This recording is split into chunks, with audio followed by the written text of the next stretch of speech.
I knew I should have brought whiskey to the office the day Ashton Denton strolled into Cinerex, like he'd just invented capitalism. He waltzed through the revolving doors, wearing that smug Wall Street grin they hand out with every overpriced MBA. And when the elevator dinged open, there he was, already talking about optimizing synergy to the receptionist like she gave a damn. I watched from the back, quiet, clutching my coffee like it was a holy relic. Didn't notice me? Of course he didn't. Guys like Ashton never do, not until it's too late. The ride to the 27th floor felt like a hostage situation. Ashton was holding the whole cabin captive with his voice. Big fan of lean ops, he said, clearly not realizing that everyone in that elevator had been keeping this company running while he was still getting rejection letters from firms with real standards. Then came the punchline. Wait to meet the legacy staff, he chuckled, with all the smug grace of a toddler holding a lighter near a gas leak. That was me. I was the legacy staff. Quick side note, while we're still in the calm before the fire, 93% of you listening right now aren't subscribed. That's like attending my funeral and not even pretending to cry. Hit that like, hit subscribe. It tells the team we're doing something right, and trust me, what's coming deserves front row seats. Back to Ashton. By the time we hit the 27th floor, he'd name-dropped McKinsey, botched the pronunciation of synergetic, and called our CFO Martha instead of Martin. I stepped out first, took a long sip of bitter, burnt coffee, and exhaled through my nose like a bull prepping for slaughter. I already knew how this story would play out, or at least I thought I did. What I didn't expect: the surgical efficiency with which our new COO, fresh hire from a private equity firm in Scottsdale, reassigned me. We're evolving your role, she said. We see you more in an advisory capacity moving forward. Eyes on the long game. It was corporate speak for please go die quietly in a corner while the new kid takes credit for your life's work. I smiled, said thank you, nodded like a bobblehead at a tax seminar. Then I walked back to my office, shut the door, and opened a fresh manila folder, labeled it Ashton Denton Paper Trail. Slid in a printed email chain I'd been copied on for 2 years. That was the day I stopped using SharePoint and started using my printer like it owed me money. He moved quickly. Within a week, I was off every strategy email thread I'd once created. My calendar was blanker than his resume. He reassigned 2 of my top analysts, real talent, the kind you don't find on LinkedIn without a bribe, to himself, telling them they'd have more upward visibility. They looked shell-shocked. One of them mouthed sorry to me as he packed up his ergonomic chair. I didn't fight it. I didn't beg. I just bought a new flash drive, backed up every pipeline, contact sheet, vendor chain, and investor note I'd curated since 2008. I organized it by deal stage, labeled everything down to the scent of the boardroom at closing time. People think revenge is loud. Mine was a whisper, 1 kilobyte at a time. He swaggered into our Thursday executive sync with a deck he didn't write and a joke about how we used to do things. Every sentence had the oily sheen of someone who thinks speed equals brilliance. I took notes, not on what he said, but on who laughed. The final straw came when he called my work foundational, but dated during an M and a prep call. Said it with a grin, right in front of the junior staff. You've laid the groundwork. Smirked, now we build. I stared at the Zoom screen so long I started seeing dead relatives. Then I closed my laptop, turned off the light, and sat in the dark for 20 solid minutes, breathing through my teeth. Legacy staff, that's what he called me. I'd show him what legacy really means. It started with the calendar invites. One by one, they disappeared like cockroaches under a kitchen light. First, it was the Thursday morning finance sync, gone. The internal bioreadiness huddles. The ones I used to run, now I couldn't even see them. Ashton must have revoked my visibility, line by line, like he was chiseling my name off a tombstone. Then came the real blow, SharePoint. I logged in Monday morning to upload a revised vendor sheet. Access denied. Just a red banner across my screen like a corporate middle finger. You do not have permission to view this file. Cute. I emailed IT. Reply was a masterclass in cowardice. Access to strategic growth folders is currently limited per request from VP Denton. No apology, no explanation. Like I'd been erased by God himself in a polo shirt and loafers. Ashton didn't announce any of this publicly. That would have taken spine. He operated like a cockroach, fast, hidden, and just greasy enough to squeeze through the cracks. He started holding prep meetings without me, ones where I used to present. Then I noticed my junior team, 2 analysts and a biz dev associate, were suddenly all looped in on initiatives I'd never heard of. I caught one of them in the break room rehearsing a slide he clearly didn't build. When he saw me, he flinched like I was holding a weapon. Denton wants it streamlined, he mumbled. He says, centralized leadership is key during transition stages. I nodded. He's right. Just remember who taught you what centralized means. That night, I stayed late. Office dead silent, except for the janitor's cart squeaking past HR. I cracked open my fireproof drawer, pulled out a stack of printed binders I hadn't touched in years. Contracts, email threads, version histories of our acquisition roadmap, every step of the buyer pipeline. Every note I'd made, every quote I'd gathered, every red line I'd fought for. I didn't just have access to the bones of this deal, I grew the skeleton. By 11:47 p.m., I was 6 cups deep into lukewarm coffee and halfway through printing out a 202-page vendor proposal that still had my initials in the footer. The printer started whining under the weight. I whispered to it like an old friend, "Not yet, sweetheart. We've still got work to do." I didn't rage. I didn't stomp into anyone's office. I took that fury and poured it into filing tabs, timestamps, and color-coded highlighters. Ashton thought he was deleting me, but all he was really doing was forcing me to build a better version of myself, offline and untouchable. And then I remembered Martin. Martin, who once told me in a back hallway during a 2015 offsite, "You're the only reason I still trust this company with 7 figures." Martin now sat on the board of the parent firm looking to absorb us like a vitamin supplement. I hadn't talked to him in over a year, but I still had the burner Gmail I used to help troubleshoot vendor disputes off-grid. I dusted it off, drafted a message. Subject: Supply Chain Continuity Legacy Escalation Body. M. Looping back on archival pipeline structure, per prior ownership. Have original materials and version logs, confirming if continuity clauses are still under your review. V. I read it 3 times. No names, no traceable attachments, just enough sent to get his attention. Hit send. Then I sat back in my chair, staring at the last sent timestamp like it was a countdown clock. Ashton had the keys to the kingdom, but I had the blueprints, the contractor's name, and a very quiet door out the back. Knew something was coming the moment Ashton swaggered into the Monday leadership sink, wearing that cologne that smelled like insecurity, and Axe body spray, had a baby. He sat at the head of the table like he'd been born there, not parachuted in 6 weeks ago by a COO trying to impress the board with fresh blood. The room buzzed with fake laughter and cautious eye contact, the kind you get right before a firing or a reorg, or both. "Before we dive into metrics," Ashton said, smoothing his tie like he'd just won a lawsuit against humility, "I want to share a quick update on the acquisition alignment presentation." He tapped the clicker. The TV on the far wall blinked awake. My stomach dropped. There, in all its bastardized glory, was the pipeline architecture I'd spent 9 months crafting, presented as his framework. He changed the font, stripped the color coding, slapped a new title on top. Optimized Buyer Funnel Q3 Expansion by A. Denton. But the bones? Mine. Down to the staggered rollout sequence and the red-flagged vendor risks on slide 14.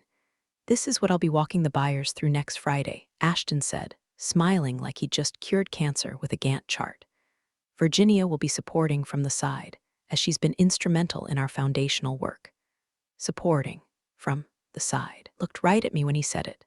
And I swear on everything holy, that smirk he gave me was the kind of smirk only given by men who've never been told no by a woman with more receipts than a tax attorney during audit season. The room shifted, subtly. A few execs looked down at their notebooks. One VP of Ops offered a hesitant nod, the same kind people give at funerals when they don't know what else to say. I nodded back, calm, controlled. I said nothing. I didn't need to. After the meeting, I walked past the open plan cubicles, past Ashton's fake motivational quotes about hustle and grit taped to the glass walls. I passed my old team who wouldn't meet my eyes and slipped into my office, locked the door, sat down, opened the encrypted flash drive. New folder, Acquisition Original Materials authored by VB. Subfolders, Buyer Contact Timeline, Initial Architecture Drafts, Source Files with Metadata, Redlines and Version Logs, Internal Correspondence, Pre-Ashton. It was all there, the DNA of the deal. I dragged the leaked deck into a new folder titled Plagiarized Modified by AD, Side-by-Side Comparisons, PDF Timestamps, Email Trails, Audio snippets from early scoping calls where I literally said out loud the phrases he now paraded as his own. Then I opened my email, drafted a single message, saved it in drafts. Subject: IP ownership deal flow authorship body. Please find attached timeline and file metadata showing authorship lineage for acquisition architecture. Stored under private credential vault, can release pending legal query. I didn't send it. Not yet. Because Ashton thought the battlefield was the boardroom. He didn't realize I'd already moved the war underground. The worst part wasn't the theft or the humiliation. Even the casual way he erased me like I was a footnote in a deck he never had the brains to build. No, the worst part was watching my own team pretend they didn't see it. The same people I'd gone to bat for, covered for, promoted. Now sitting silent while a haircut in a suit rewrote my legacy in bullet points and buzzwords. But that silence, it wasn't permanent. I just needed to outlast it. And when it broke, I'd make sure the sound was deafening. Came in at 2:13 a.m. The kind of hour when even the HR bots stop sending passive-aggressive reminders about incomplete trainings. My burner Gmail pinged once, just a soft notification glow in the corner of my otherwise black screen. No subject line. Just a file attachment named TXN Clause V3 Draft Tank and a note beneath it, written like a whisper in the dark. They kept your original language. Thought you should know. I stared at it for a moment, sipping microwave coffee that tasted like betrayal and paperclips. I'd forgotten how Martin operated, subtle, sparse, and always 20 moves ahead. The man could write a contract clause the way poets wrote eulogies. I downloaded the file, decrypted it using the old passphrase we'd set up back in 2016 during the Ulmer merger, Ghostwood. Long story. Involving a hotel minibar, a flood, a shared hatred of foam business cards. The document opened. Page 4. Paragraph 7. There it was, my words, my structure, my tone. Operational transition shall proceed in accordance with the pre-existing continuity plan, barring disputes of authority. I exhaled slowly like I'd just seen my name carved in granite. Not gone, just buried. I read it again. Then again. Then I clicked into the body of the paragraph, careful not to disturb the rest of the formatting, and added a single sentence. In such cases, executive continuity will fall to the most tenured operations lead, effective immediately upon dispute recognition. I stared at it, not a power grab, not a smoking gun, just inevitability. It wasn't even about revenge anymore. Ashton wanted credit. He could have the applause. I wanted the outcome. I wanted the deal safe, the buyer stable, the company intact. Oh, thanks to the idiot currently parading through town halls with a wireless mic and an ego that needed its own zip code. I removed all author metadata, flattened the PDF, re-encrypted it, then sent it back. No signature, no best regards, no trace of Virginia Barnes, just a silent return to sender. I closed my laptop and leaned back in my chair, staring at the ceiling tiles like they owed me answers. Somewhere, in a skyscraper 3 time zones away, Martin would read that sentence. He'd know exactly what it meant, and he wouldn't say a word, because men like Martin didn't need explanations. He just needed that clause to exist, quietly. Like a fire escape no one noticed until the building caught flames. The next morning, Ashton burst into the weekly all-hands meeting like a prom king who just found out the crown came with stock options. He stood up front in a tailored jacket too tight for his shoulders and delivered his updates like a man narrating his own documentary. Deal momentum is strong. Alignment is tight. We're negotiating from a place of strength. The team applauded. I smiled and tapped my pen once against my notepad. They didn't know the deal had a heartbeat because I'd kept it alive behind the curtain. Didn't know the buyer's faith hadn't collapsed because Martin had quietly told them, "She's still here. Don't worry." They didn't know that beneath the spreadsheets and logistics and jargon storms, a single sentence now sat coiled in the legal structure, waiting. Not for revenge, not even for recognition, just for the right moment. And when that moment came, it wouldn't be loud. It'd be written in 12-point font, Times New Roman, at the bottom of page 4. Could smell the tension before you even stepped into the room. That sterile, overconditioned hotel conference air mixed with the sweaty desperation of men trying to justify their titles. Everyone wore suits like armor, navy blue, crisp, overpriced, and clutched their coffee like it contained the last traces of their authority. This was it. Final acquisition meeting. The showdown. I took my seat near the far wall, not at the table, near it. next to the coat rack, between a ficus and a silent speakerphone unit blinking in soft apology. No notepad, no laptop, just me and a small manila envelope, unlabeled, resting quietly beside my folded hands. Across the room, Ashton held court like he was auditioning for a role in a movie he didn't understand. He paced as he spoke, that telltale nervous energy disguised as bravado, voice just loud enough to drown out nuance. So to reiterate, he said, tapping on a slide that could have been made by a bored intern with a free PowerPoint template, we've streamlined operational continuity through vertical integration. The deal's locked. Transition will be seamless. We own the ops side. We control the transition. He flashed a smile at the buyer's lead counsel, Angela Pierce, a woman with cheekbones that could cut glass and a legal mind built entirely of razors. She didn't smile back, just tilted her head slightly. She was watching a child explain how airplanes work. I do have a question, she said, her voice like chilled gin. Section 7 references a continuity clause. I'd like clarification on that language. Ashton waved it off like a mosquito. Standard stuff, boilerplate. It doesn't affect the buyer's rights. All transition authority routes through my office. Legal knows that. He didn't even glance in my direction. Angela looked over at me. I didn't move, didn't blink, just placed one fingertip on the edge of the envelope.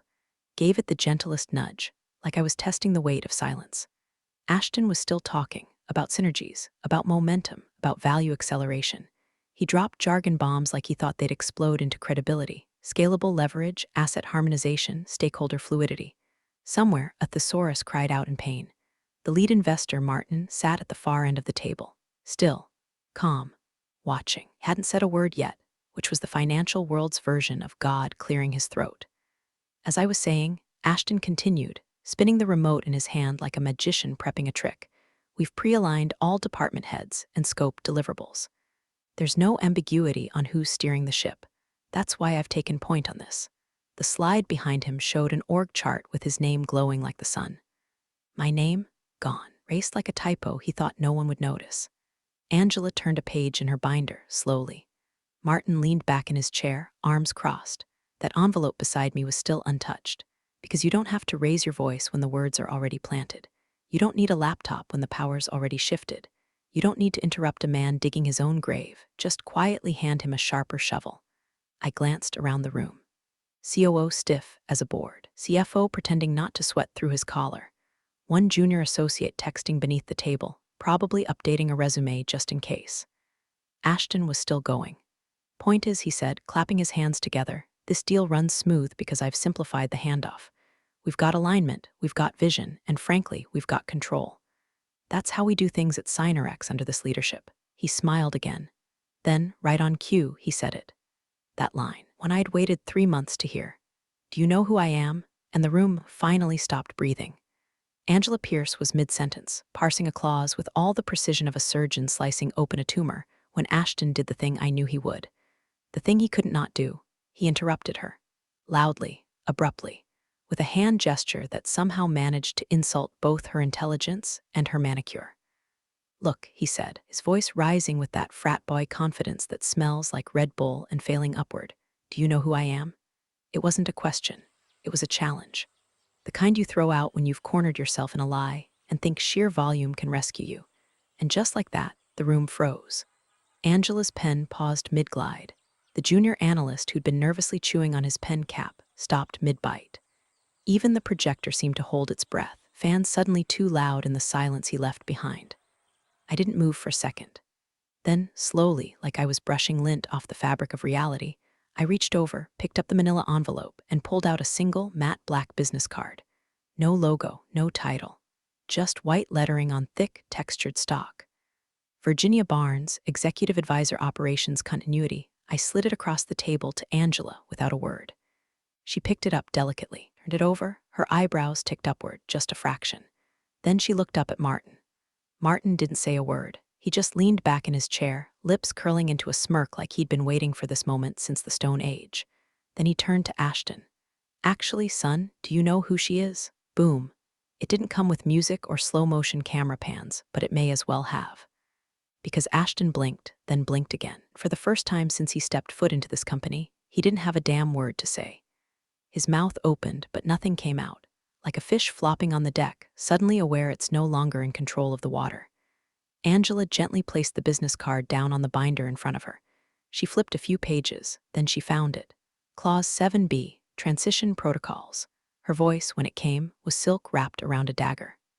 Funny, his name matches the signature metadata embedded in our earliest clause draft. You wouldn't happen to know how that language got in here, would you?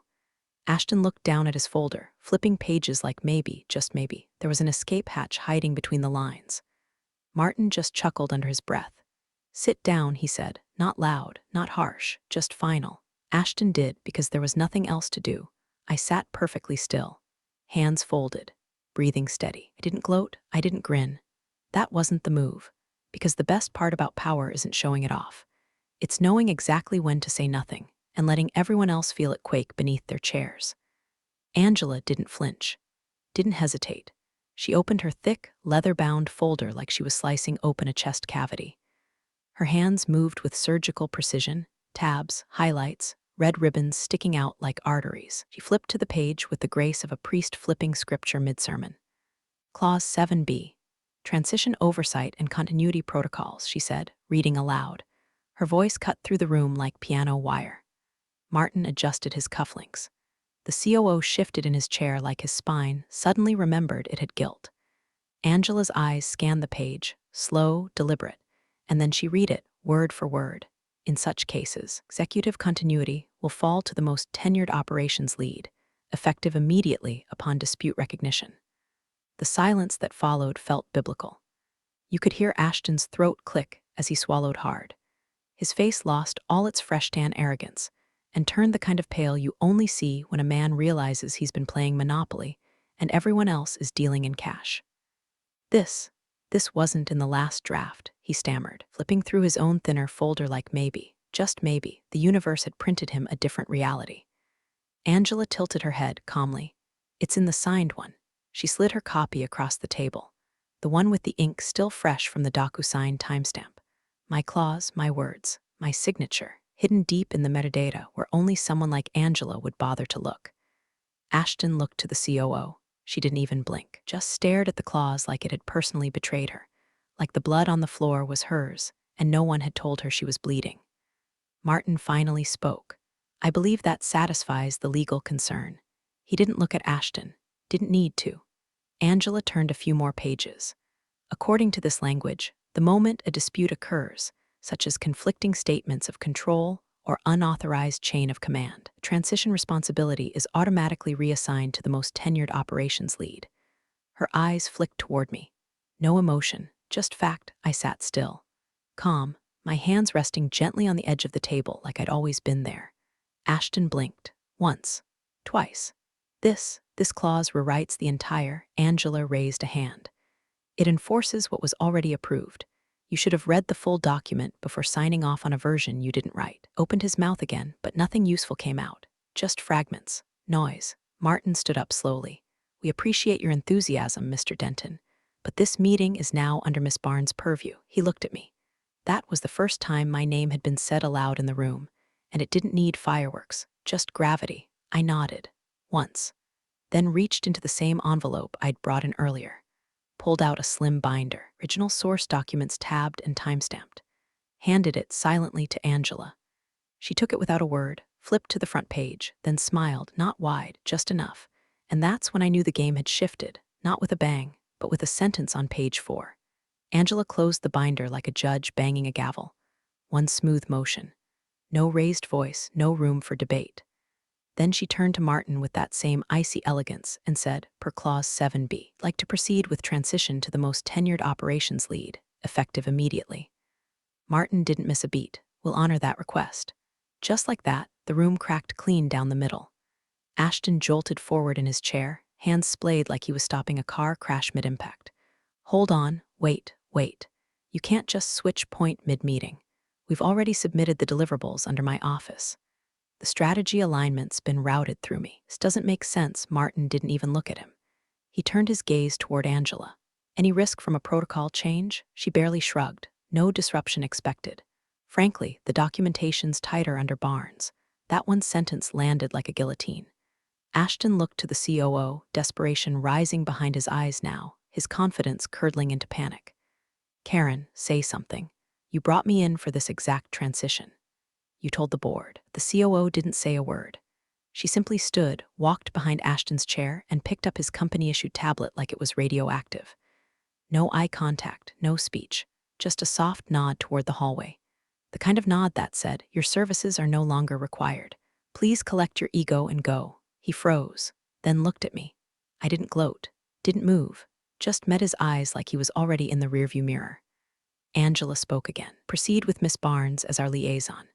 Her original architecture aligns more closely with investor risk models, and she has a pre-existing trust record with our due diligence team. The translation was simple. She's been the adult in the room the whole time. We're done pretending otherwise. Martin leaned forward, elbows on the table. We're investing in stability, not bluster. That was it. The nail in the coffin. Not shouted, not underlined, just delivered with the calm of a man who signs checks bigger than most people's retirements. Ashton looked around the room one last time. Nobody met his gaze. Not the COO, not the junior analyst he'd hijacked from my team, not even the intern who used to hang on his every acronym. He opened his mouth to object again, then thought better of it. He stood up, slow, shoulders sagging, suit wrinkled now under the fluorescent lights, looked down at the table like maybe, somewhere, his name would still be carved in the wood. But it wasn't, because he never built anything here. He just borrowed the spotlight. And now it was mine again, not because I yelled, not because I demanded, but because I'd written the script and stayed silent long enough to let everyone else realize they'd been reading the wrong damn lines. Ashton stood at the threshold of the conference room, jaw slack, breath shallow, like a man who just realized the GPS he followed led him straight into traffic. His suit jacket, so crisp this morning, now hung crooked off his shoulders, like even the fabric was ashamed to be seen with him. He turned, slowly. One last shot at reclaiming some shred of power. His voice, cracked, low, finally broke the hush hanging over the room. You did this. Everyone turned to me. I didn't blink, didn't move, just let the silence stretch long enough for the shame to burn into his skin. Then, finally, I smiled. The kind of smile you save for when your body's done aching, and all that's left is clarity. I wrote the playbook, I said, voice smooth and calm as rainfall. You just read the headlines. His mouth opened, then closed. Nothing came out, because what could he say? He hadn't just lost the room, he'd been disqualified from it, not because he was too young or too green or even too smug, but because he never bothered to learn the rules. I made them. Angela slid her folder shut. Martin stood up and walked toward me, slow, deliberate. He held a slim, dark folder in his left hand, same kind they only bring out when what's inside changes the direction of your whole damn life. He handed it to me without a word. I opened it. Inside, a formal letter from the parent firm, invitation to join the strategic committee, top-level advisory, reporting directly to the board. No fluff, no preamble, just legacy on paper. My fingertips rested on the signature line, tracing the letters like they were braille carved into history. Ashton watched from the doorway like a man who'd just learned gravity worked differently now. That up was no longer up.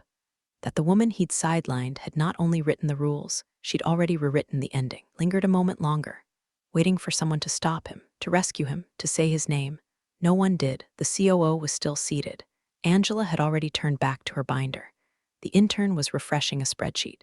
The CFO was texting under the table. The room had moved on. And then, so did he. He turned and walked out. The glass door side shut behind him. I didn't watch him go. Didn't need to. Instead, I looked back at the conference table. My table now, scattered with contracts I'd designed, clauses I'd written, decisions I'd made in the shadows, while Ashton was playing charades with titles. I sat down, one hand still resting on the new offer folder. No gloating, no dramatics, just peace.